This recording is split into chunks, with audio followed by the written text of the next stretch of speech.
तो बच्चों आज हम सीखेंगे इन test question 1.6 class 12th chemistry. तो इस क्वेश्चन में अगर देखें H2S gas is given, question को आप देख सकते हैं अपनी एनसीईआरटी बुक में।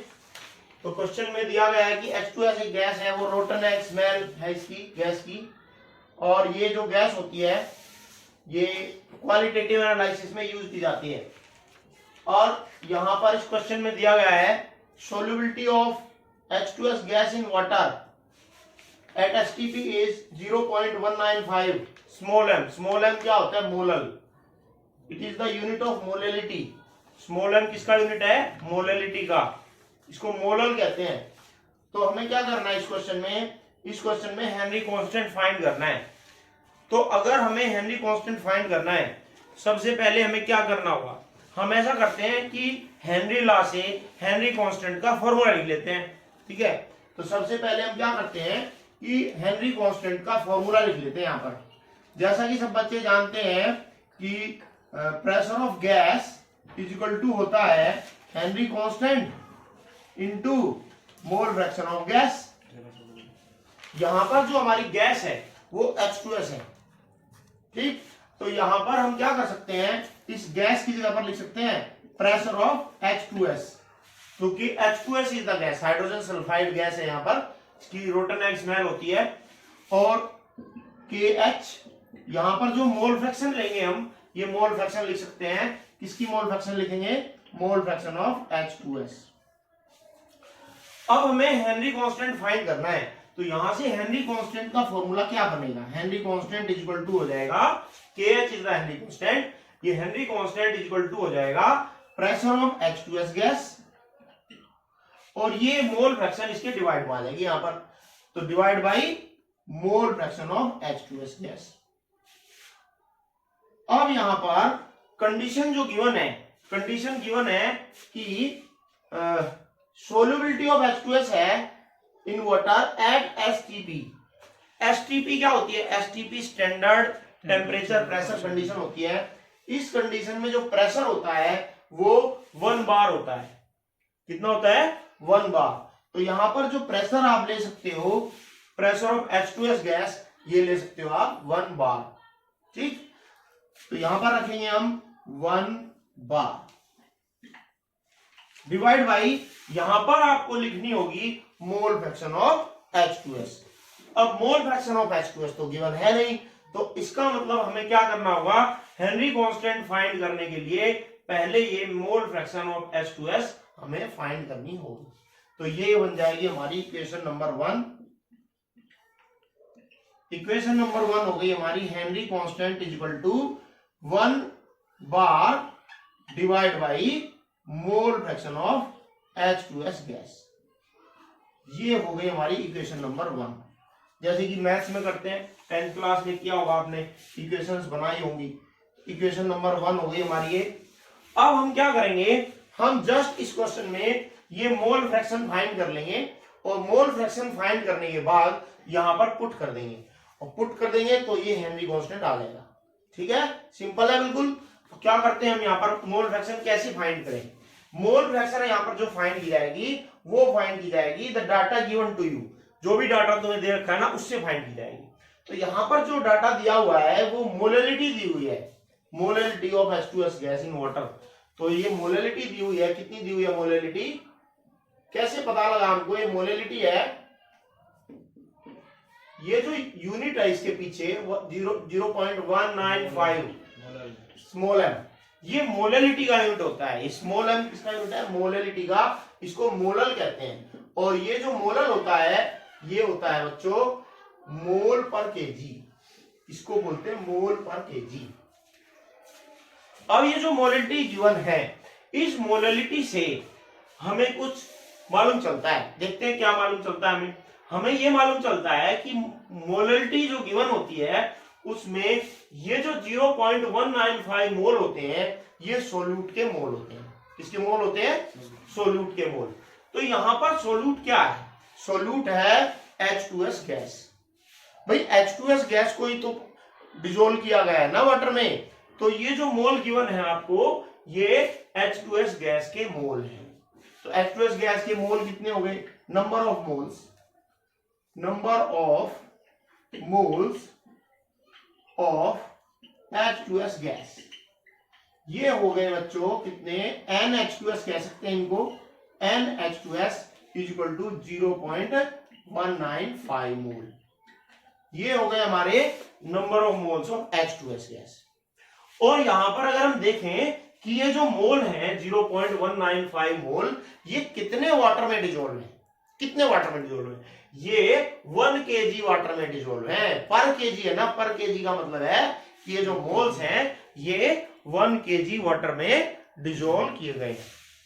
ठीक, कितने वाटर में डिजोल्व किए गए हैं, 1 kg वाटर में इनको डिजोल्व किए गए हैं।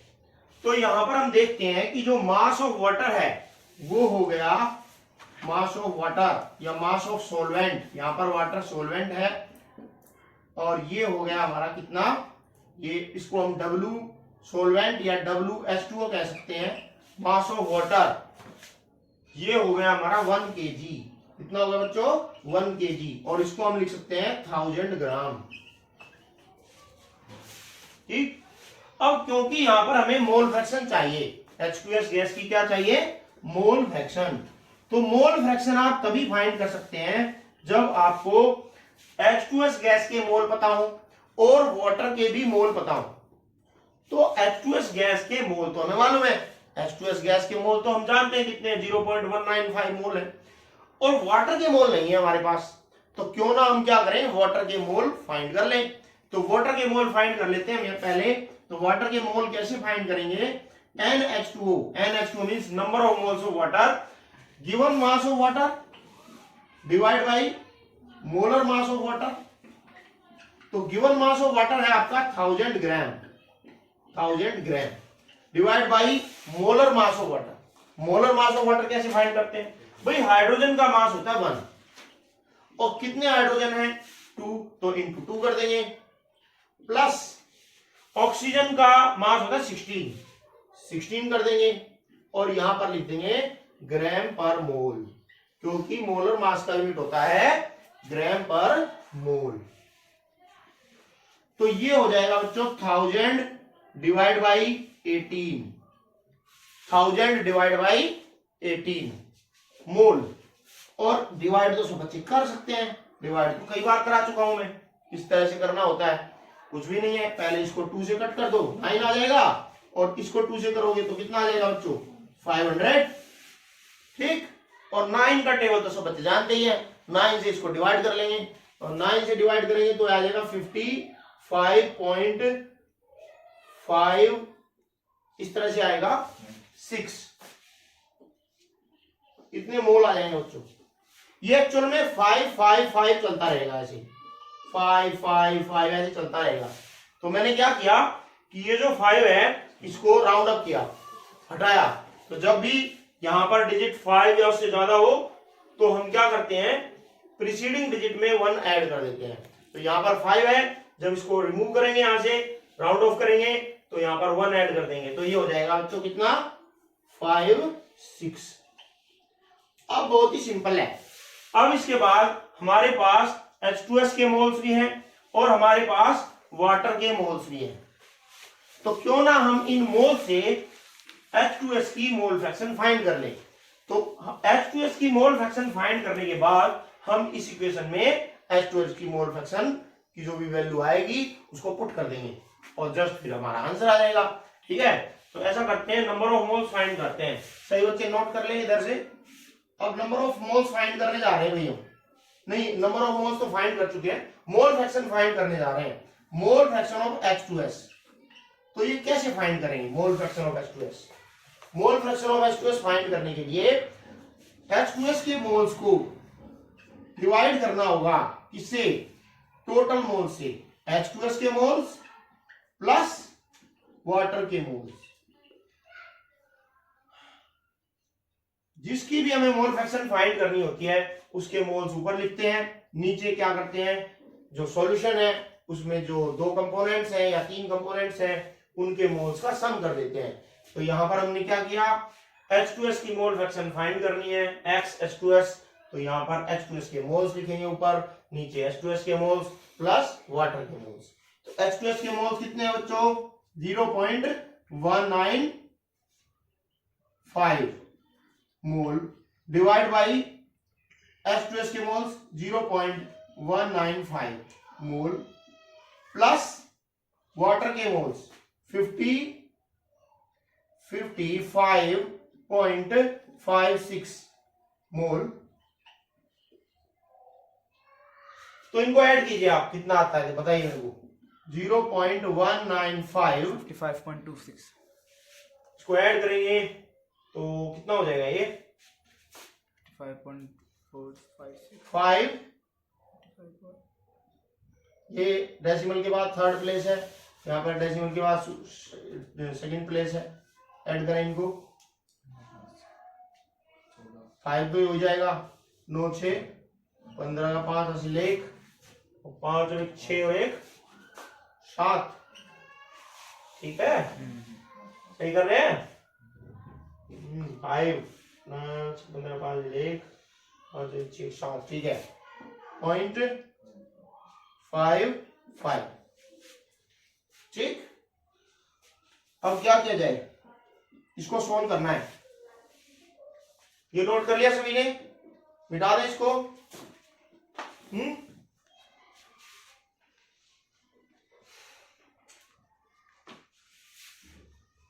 ये जो इक्वेशन नंबर 1 है इसको मैं ऊपर लिख लूंगा यहां पर।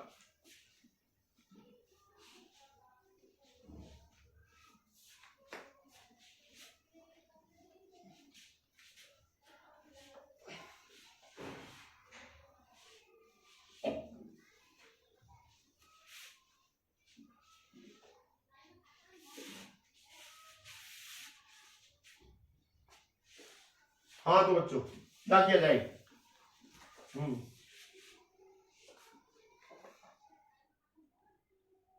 जो हमारी इक्वेशन नंबर 1 थी वो थी हेनरी कांस्टेंट।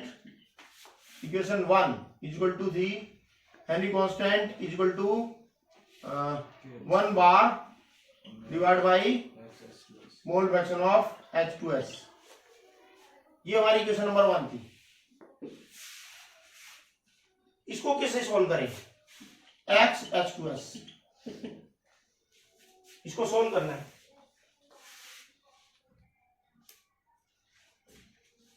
कितना है हमारा?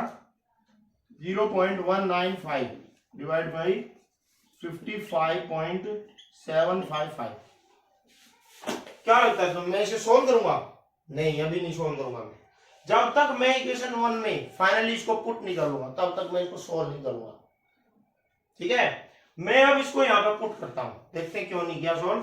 पुट इन इक्वेशन, इसको पुट करेंगे। Put in equation 1। देखिए Henry constant is equal to क्या था बच्चों? 1 bar divide by mole fraction of H2S gas. तो क्या आपके पास mole fraction of H2S gas है? कितनी है बताइए? 0.195 डिवाइड बाई 55.755। देखा, ये जो डिनोमिनेटर में है ये सब ऊपर चला जाएगा। ठीक है, तो थोड़ा सा न्यूमेरिकल और इजी हो जाएगा, है ना। इसीलिए मैंने वहां पर क्या किया था, इसको डिवाइड नहीं किया था। अगर मैं वहां पर इसको डिवाइड करता तो पहले डिवाइड यहां पर करना पड़ता, फिर यहां पर रिजल्ट आता, फिर डिवाइड करना पड़ता। तो मैंने क्या किया, मैं चाहता हूं कि मुझे एक ही बार डिवाइड करना पड़े, तो मैं इसको ऊपर ले जाऊंगा यहां पर 55.755 डिवाइड बाई 0.195। अब हम इसको सोल्व करना चाहते हैं बच्चों। कैसे सोल्व करें? डेसिमल कितने प्लेस के बाद है? यहां पर 3 प्लेस के बाद है।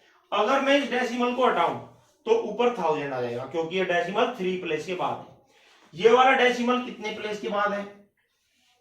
ये भी 3 प्लेसेस के बाद है, 1 2 3। तो नीचे 1000 आ जाएगा। ठीक है, तो देखते हैं क्या हो जाएगा। ये हो जाएगा बच्चों 55,755,195। यहां से डेसिमल हटाएंगे तो ऊपर 1000 आएगा, और यहां से डेसिमल हटाएंगे तो नीचे 1000 आएगा। और इस 1000 से 1000 कैंसिल। अब जस्ट क्या करना है, अब इस 195 से इसको हमें डिवाइड करना है, ठीक है। तो क्या दोनों नंबर्स 5 से डिवाइड हो सकते हैं? तो इनको 5 से डिवाइड करेंगे दोनों को पहले, तो इसको डिवाइड करेंगे 5 से, 5 3 जा 15, ठीक, 4 बच गए, और फिर ये आ जाएगा 9, 5 नहीं 45, ठीक। ऐसे ही इसको करेंगे, 5 1 जा 5, 5 1 जा 5, 5 1 जा 5, कितने बच गए 2, यहाँ पर 2 लगाएंगे, ये 25 हो जाएगा, 5 5 जा 25 और 5 1 जा 5। तो ये आया बच्चों आपका 11151 डिवाइड बाई 39। अब ये देखिए कि ये जो डिनोमिनेटर है हमारा, इस डिनोमिनेटर को हमें 1 बनाना है, तो ये किसके टेबल में आता है? डिनोमिनेटर ये 3 के टेबल में आता है। तो हम क्या करेंगे, दोनों को 3 से कट करेंगे, क्योंकि ये डिनोमिनेटर 3 के टेबल में आता है। तो हमें क्या करना है, डिनोमिनेटर को 1 बनाना है। 3 1 जा 3, 3 3 जा 9, ऐसे ही यहां पर करेंगे, 3 3 जा 9, कितने बच गए बच्चों? 11 था ये, 2 बच गए, 2 यहां पर लगाएंगे तो 3 7 जा 21। अब ये 3 1 जा 3, फिर 2 बच गए, है ना, और ये कितना हो जाएगा 3 7 जा 21, ठीक। अब यहां पर अगर हम देखें, ये हो गया 3717 डिवाइड बाय 13। अब मैं उम्मीद करता हूं कि सब बच्चों को 13 का टेबल तो आता होगा, ठीक है। तो 13 से इसको डिवाइड करो, कितने पे जाएगा ये? 2 पे जाएगा, 13 दूनी 26। अभी कितने बच गए? 11 बच गए, पक्का? तो 11 लगाओ आगे, बताओ कितने पे जाएगा? 13 8 104, 8 पे जाएगा। अभी कितने बच गए? 11 लगाए थे, 111 हो गए थे, 5 पे 0.5, 13 8 104, 7 बचे बेटा, 7 बचे ना, और ये कितने पे जाएगा? 77 हो जाएगा ये, 13 6 78, और ये 77 है, कितने पे जाना चाहिए? 5 पे, 5। अब क्या होगा? 9 पे जाएगा, 9 पे जाएगा। सोल्व कर लेंगे इसको, और ये आ जाएगा बच्चों, यूनिट क्या आएगा? देखिए, मैंने आपको पिछली क्लास में बताया था, अगर प्रेशर का यूनिट बार हो तो हेनरी कांस्टेंट का यूनिट भी बार होता है। तो ये आंसर हमारा किसमें आ जाएगा? बार, ठीक है। तो ये था हमारा इंटेक्स्ट क्वेश्चन 1.6। अब नेक्स्ट क्लास में सीखेंगे हम इंटेक्स्ट क्वेश्चन 1.7।